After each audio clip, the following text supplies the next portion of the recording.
Lahul asmaul husna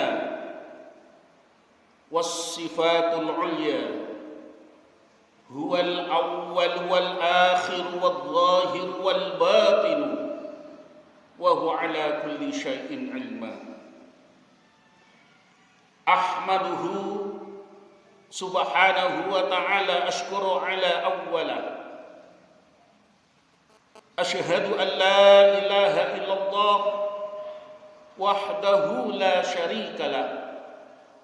Wa ashhadu anna Muhammadan abduhu wa rasuluh wa habibuhu wa khaliluh. Allahumma salli wa sallim ala abdika wa rasulika Muhammadin wa ala alihi wa sahbihi ajma'in. Amma ba'd. Faya ayyuhal hadirun, usikum wa nafsiya bitaqwallah wa ta'atih. Ittaqullah haqqa tuqatihi wa la tamutunna illa wa antum muslimun. Ma'asyiral hadirin wa zumratul mu'minin rahimakumullah. Pertama-tama marilah kita panjatkan puji syukur kehadirat Allah Subhanahu wa taala atas berbagai macam kenikmatan yang telah diberikan kepada kita. Wabil khusus nikmat iman, nikmat Islam yang ada dalam dada kita masing-masing. Salawat seiring salam semoga tetap tercurah keharibaan beliau Nabiullah Muhammad sallallahu alaihi wasallam dan kepada seluruh ahli baitnya, kepada seluruh sahabat-sahabat yang mulia, dan kepada orang-orang yang ittiba' bis sunnah, orang-orang yang senantiasa mengikuti, orang yang senantiasa mencintai sunnah Rasulullah Muhammad sallallahu alaihi wasallam.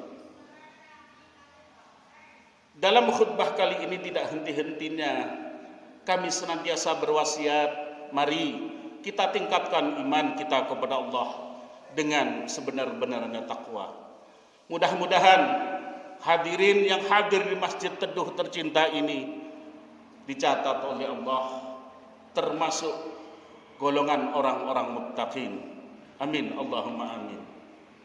Karena dengan takwa ini kita hidup, dengan takwa ini pula kita menghadap kembali kepada Ilahi Rabbi.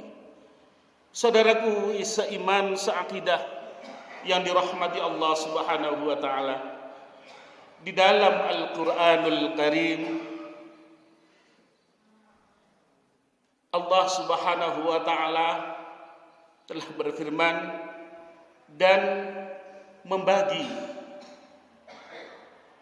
keluarga orang-orang yang beriman, yaitu anak dan istri kita di rumah, menjadi 3 golongan. Tentunya kita ingin tahu termasuk golongan yang mana keluarga kita di rumah. Mari kita perhatikan. Golongan yang pertama adalah keluarga orang yang beriman ini menjadi musuh bagi kita kelak. Sebagaimana Allah Subhanahu wa taala berfirman di dalam Al-Qur'an surah At-Taghabun ayat yang ke-14. A'udzubillahi minasyaitonir rajim. Bismillahirrahmanirrahim. Ya ayyuhalladzina amanu inna min azwajikum wa auladikum aduwwul lakum. Wahai sekalian orang-orang yang beriman, sesungguhnya di antara istri-istrimu, di antara anak keturunanmu akan menjadi aduan, akan menjadi musuh bagimu. Beliau ulama ahli tafsir menafsiri kalimat aduun, kalimat musuh ini menjadi 2 bagian. Bagian yang pertama, terkadang ada keluarga yang istrinya atau anaknya membangkang ketika diperintah. Anaknya, istrinya melawan saat dinasehati. Dan mereka menjadi musuh kita di dunia ini. Itu makna aduan yang pertama. Makna aduan yang kedua, menjadi musuh di akhirat kelak. Bisa jadi di dunia hidupnya bahagia di mata manusia, saling cinta kasih, saling mencintai, saling mengasihi, tetapi menjadi petaka, menjadi musuh kelak di hadapan Allah Subhanahu wa taala. Jamaah yang dimuliakan Allah Subhanahu wa taala, ketika suami cinta istri, istri pun cinta suami. Seorang bapak cinta kepada anak, anak pun cinta kepada bapak. Seorang istri minta apa saja senantiasa dipenuhi, begitu pula anak minta apa saja senantiasa dituruti. Itu pertanda mereka saling kasih mengasihi, saling sayang menyayangi di dunia ini. Yang jadi pertanyaannya, apakah di akhirat kelak anak yang kita sayangi, istri yang kita kasihi itu tetap mencintai kita di akhirat kelak? Jawabannya tidak. Bagi siapa yang tidak? Ketika kita salah di dalam mendidiknya. Firman Allah Subhanahu wa taala Quran surat Az-Zukhruf ayat yang ke-67. A'udzu billahi minasyaitonir rajim. Al-akhilla yauma idzin ba'dakum li ba'din adu. Orang yang di dunia saling kasih mengasihi, saling mencintai di dunia, kelak di akhirat mereka saling menyalahkan, mereka saling menuntut, mereka menjadi musuh bagimu. Ketika Allah Subhanahu wa taala bertanya kepada keluarga kita, kepada anak kita, kepada istri kita, kenapa tidak berhijab? Kenapa tidak menutup aurat? Kenapa tidak salat? Kenapa tidak ibadah? Jawaban mereka, haulaika adalluna fa'hum adzaban ghilfan.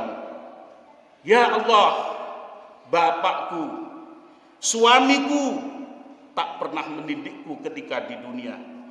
Ia telah menyesatkanku ya Allah. Ia asik dengan ibadahnya sendiri. Sedangkan kami diterlantarkan, hanya kebutuhan duniawinya yang kami peroleh. Sekarang berikan ia azab yang berlipat ganda. Allahu Akbar. Jamaah yang dimuliakan Allah Subhanahu wa taala, sekali lagi, kalau kita tidak hati-hati, keluarga yang kita sayangi, keluarga yang kita cintai, kelak anak istri kita akan menjadi musuh bagi kita, akan menjadi masalah, batu sandungan kita untuk masuk ke dalam Jannatun Na'im. Untuk itu, jangan terlalu sibuk dengan ibadah kita sendiri. Jangan terlalu sibuk menasehati orang, mendakwahi orang, sedangkan keluarga kita dibiarkan. Keluarga kita asik dengan kesenangan sendiri-sendiri, seakan-akan dipenuhi, zahirnya sudah cukup, padahal mereka adalah amanah yang dititipkan oleh Allah untuk sama-sama bergandengan tangan masuk ke surga Allah, masuk mendapat ridha dari Allah Subhanahu wa taala. Karena Allah Subhanahu wa taala berfirman, ya ayyuhalladzina amanu qu anfusakum wa ahlikum nara. Wahai orang yang beriman, jagalah dirimu, setelah itu jaga keluargamu dari kobaran jilatan api neraka. Itu golongan yang pertama. Golongan yang kedua dari keluarga orang-orang yang beriman adalah mereka akan menjadi fitnah. Mereka akan menjadi ujian buat kita.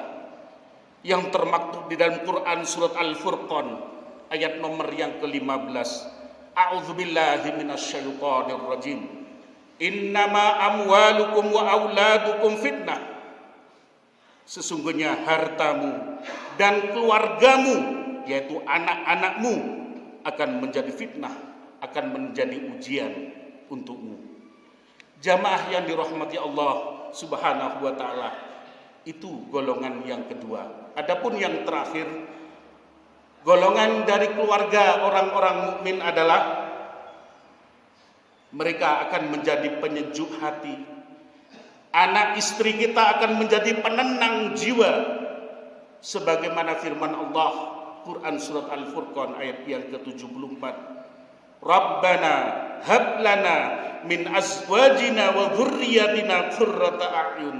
Ya Allah, berikan kepada kami dari istri-istri kami dan dari anak-anak kami sebagai permata hati, menjadi penyejuk mata hati kami.